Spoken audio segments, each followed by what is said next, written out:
ओम शांति। हाँ, कई बार हम प्रश्न के उत्तर में कहते हैं कि आप YouTube पर हमारे चैनल पर जाओ और प्लेलिस्ट में आपको सब कुछ ग्रुप वाइज मिलेगा। लेकिन कईयों की कंप्लेन होती है कि हम उसको प्लेलिस्ट में जाने का समझ नहीं आ रहा है और या नहीं जा रहे हैं। तो उसके लिए मैंने यहाँ विधि बताई है कैसे चैनल खोलनी है और कैसे आप प्लेलिस्ट में जाके चूज कर सकते हैं। तो प्लीज़ ये विधि फॉलो करो। ओम शांति। अगर आपको मेडिटेशन और हेल्थ की बातों को अच्छी रीति समझना है तो यूट्यूब चैनल है शिव शक्ति मेडिटेशन बीके कुसुम। फिर सब्सक्राइब करेंगे और जो लक्ष्मी नारायण का आइकॉन है उस पर टच करेंगे तो हमारी चैनल खुल जाएगी।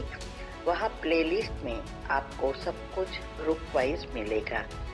साथ साथ लाइक शेयर और कमेंट भी कीजिए। इससे आपका दुआ का खाता बढ़ेगा, बुद्धि का ताला खुलेगा और आप जल्दी जल्दी आगे बढ़ सकोगे। ओम शांति।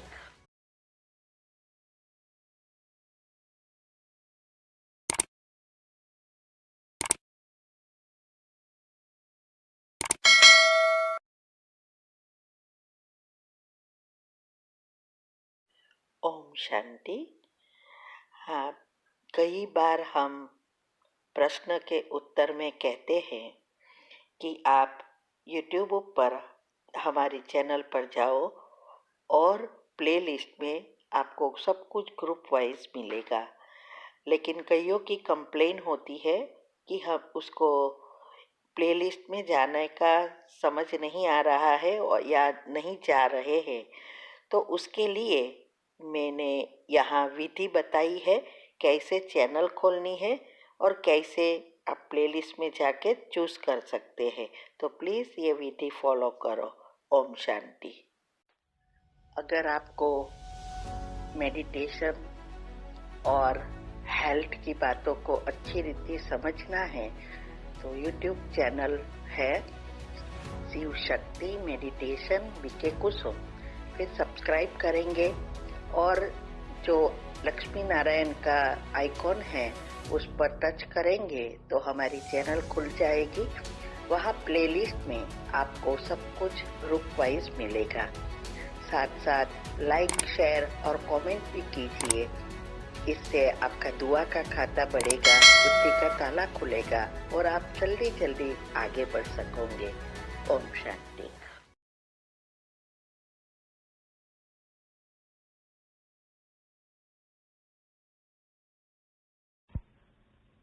ओम शांति।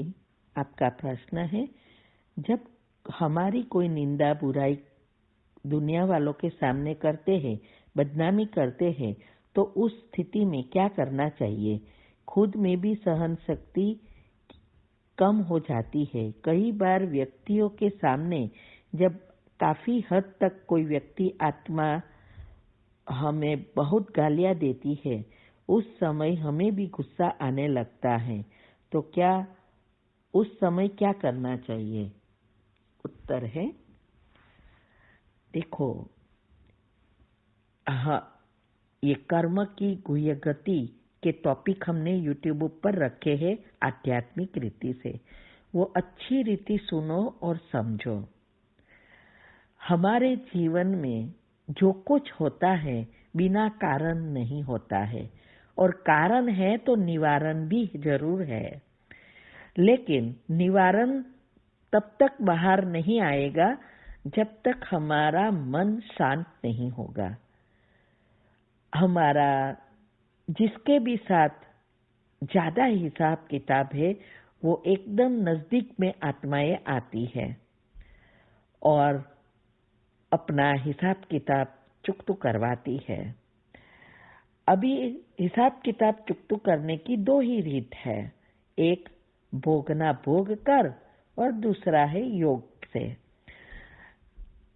दूसरी बात ये भी है कि हर एक कर्म, चाहे वो अच्छा है चाहे वो बुरा है, जब भी ये भोगना के रूप में आता है तब नए भी हमारे कर्म बनते हैं। तो यहाँ जब हम भगवान के बच्चे बनते हैं तो हर एक परिस्थिति में हम कैसे स्टेबल रहकर अच्छे कर्म, पुण्य कर्म बनाएं, यही तो पुरुषार्थ है। दुनिया में तो किसी को ये बातों का पता ही नहीं है कि क्या खराब है क्या बुरा है। सब कुछ जानते हुए भी कैसे कैसे कर्म कर लेते हैं, क्योंकि सबके अंदर इतनी सारी नेगेटिविटी भर गई है। आजकल माइंड के सबको प्रॉब्लम हो गए हैं, दिखाई नहीं देता, लेकिन ऐसी एक हमारे मन में शॉर्ट सर्किट होती है तो कोई भी ऐसा कर्म करने के समय हम सब कुछ भूल जाते हैं, याद ही नहीं आता और ना करने का हम कर बैठते हैं। फिर पछताने से भी कुछ नहीं होता, क्योंकि दुनिया में भी जेल में जाना ही पड़ता है, फांसी तक दे देते हैं। तो ऐसा ही यहाँ भी है। तो हम दूसरों को नहीं रोक सकते। निंदा अगर हमारी होती है तो हमें खुश होना है, कोई बुराई करता है तो हमें खुश होना है, कोई गुस्सा करता है तो हमें खुश होना है। ड्रामा की गुह्य गति और कर्म की गुह्य गति, ये दोनों को अच्छी रीति जीवन में धारण करना है, क्योंकि हमें अभी पता है कि जो भी हमारे सामने आ रहा है वो तो हमारे ही तो कर्म है।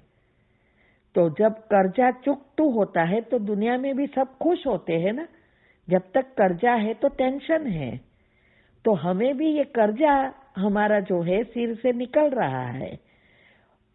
तो अगर हमारे इस दो चीज को अच्छी रीति समझ लेते हैं तो कोई भी कर्म पाप कर्म नहीं बनेगा और पिछला कर्म हिसाब किताब चुकता हो जाएगा। इसीलिए सहन शक्ति हमारे खुद की कम हो करना या ज्यादा करना, उसकी जवाबदार हम खुद है और कोई नहीं है। क्योंकि परिस्थिति हमारी स्वस्थिति को तब हिला देती है जब हमारी स्वस्थिति कमजोर है, आत्मा में शक्ति कम है। तो अगर आप विधि से नहीं करेंगे तो कभी भी आत्मा में शक्ति भरेगी ही नहीं। 33 करोड़ आत्माओं में से 31 करोड़ तो ऐसी ही आत्मा है, करते हैं लेकिन कुछ समझते नहीं, ना तो विधि फॉलो करते और हर एक जगह पे यहाँ वहाँ समझने का प्रयत्न करते हैं। कोई भी एक चीज में स्टिक नहीं होते हैं और उसको समझेंगे ही नहीं तो कभी भी ये होने वाला ही नहीं है। इसीलिए खुद को बदलना है, दूसरों को आप बंद नहीं कर सकेंगे।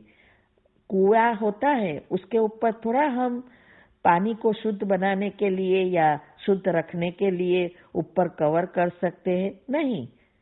लेकिन हमें हमारे घर के जो भी साधन है छोटे, उसको हम क्लीन करके ढक सकते हैं।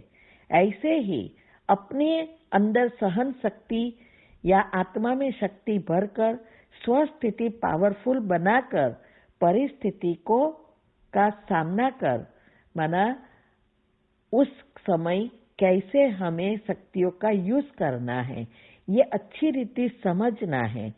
आज शक्तियां जो हमारी है वो तभी आएगी जब हमारी पॉजिटिविटी बढ़ेगी।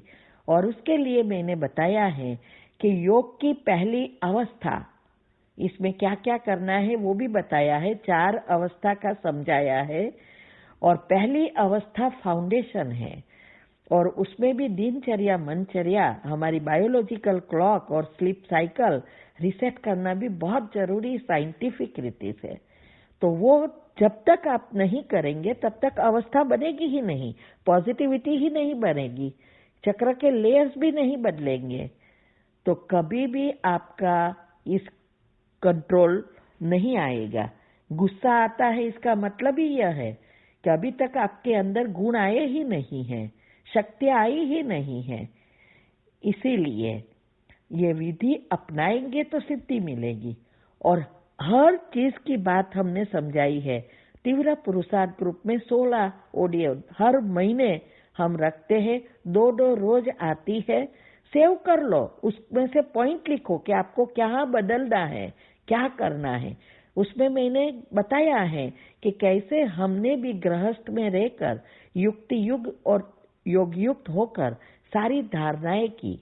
उसमें भी ये परिस्थितियों का सामना करने के लिए देखते हुए नहीं देखना, सुनते हुए नहीं सुनना, ये धारणा बहुत पक्की होनी चाहिए। तब हम अंतमति सो गति भी कर सकेंगे। तो ये बातें हमने बताई है। और YouTube पर भी हमारे लौकिक से अलौकिक जीवन कैसे बना और हर पल परमात्मा शिव बाबा ने कैसे हमें मदद की, टचिंग दी, वो सब बताया है। जरूरत है प्रैक्टिकल करने में। तो ये सब बातों को प्रैक्टिकल करो। जब तक योग में पक्का नहीं बनेंगे, पॉजिटिव नहीं बनेंगे, तब तक नए पाप कर्म बनते जाएंगे, व्याज का व्याज बढ़ता जाएगा।